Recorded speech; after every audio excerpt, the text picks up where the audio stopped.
بسم اللہ الرحمن الرحیم۔ آج ہم پڑھ رہے ہیں اینیمل نیوٹریشن اور پولٹری نیوٹریشن۔ اس کے اندر کل ہم نے بچڑوں کی خوراک کے بارے میں پڑھایا تھا میں نے آپ کو، اور آج جو نیکسٹ ٹاپک ہے وہ ہے جانوروں کی خوراک میں ضمنی مصنوعات کا استعمال، مطلب use of by products in animal field. اس میں اس کے جو امپورٹنس ہے اور یوزز جو ہیں وہ جانوروں سے ہم مطلب کہ زیادہ دودھ اور دیگر پیداوار کے حصول کے لیے ان کی خوراک میں ہم نشائستہ مطلب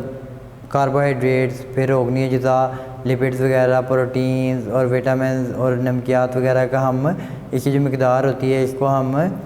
ایک مطلب مناسب مقدار رکھتے ہیں،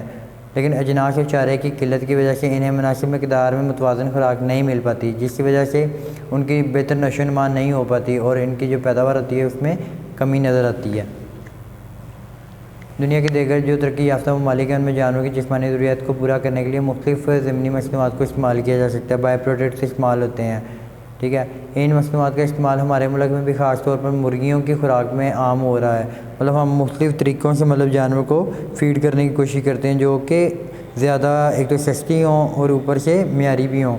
ان ضمنی مصنوعات کے استعمال سے جانوروں کی خوراک کی قیمت میں کافی حد تک کمی کرنے کے ساتھ بافراد فراہم ہو جاتی ہے، جبکہ دیگر اجناس انسان کے استعمال میں آنے کی وجہ سے مہنگے ہوتے ہیں۔ ان کی خوراک کے معیار کو بھی بلند کیا جا سکتا ہے۔ یہ ضمنی مصنوعات چونکہ انسانی استعمال کے قابل نہیں ہوتے، اس لیے ہم یہ سستے داموں مل جاتے ہیں اور ہم جانوروں کو یہ آفر کر دیتے ہیں۔ آگے ضمنی مصنوعات کی 3 اقسام ہوتی ہیں، اس میں ہم درجہ ذیل اقسام 3 ہوتی ہیں۔ اس میں فصلات سے حاصل ہونے والی ضمنی مصنوعات مطلب کہ جو اپنا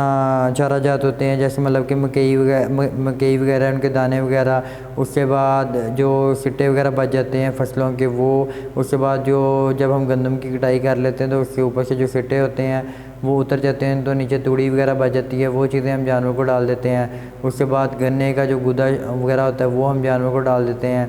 پھر زرعی صنعت کی ضمنی مصنوعات ہوتی ہیں، مختلف اپنا تیل نکالتے ہیں، جب ہم بیجوں میں سے تیل نکالتے ہیں تو جو اوپر اسے بیج بچ جاتے ہیں وہ کھل کے لاتے ہیں، وہ ہم جانور کو ڈال دیتے ہیں۔ اس کے بعد یہ مختلف طرح کے ہوتے ہیں جس میں مطلب کہ ہم جانور کو آفر کر سکتے ہیں اور جانور کی بہتر نشو و نما سے ہو سکتی ہے۔ اس کے بعد غیر روایتی ذرائع خوراک ہے، مطلب نان کنونشنل ہے، جس میں ہم مطلب کہ خاص طور پر مرغیوں کے اندر لوگ گھروں کے اندر مطلب کہ سبزیوں کے بقایا اجزاء جو ہوتے ہیں وہ ڈال دیتے ہیں۔ اس کے بعد سوکھی مطلب کہ جو روٹیاں وغیرہ بچی ہوتی ہیں وہ جانوروں کو ڈال دیتے ہیں، مرغیوں کو خاص طور پر، اور اس سے مطلب کہ جو ایک تو یہ ہوتا ہے کہ ایک تو یہ سستی پڑ جاتی ہیں اور ساتھ مطلب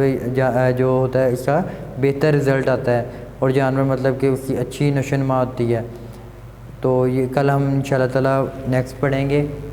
آج ہمارا ٹاپک یہی تھا۔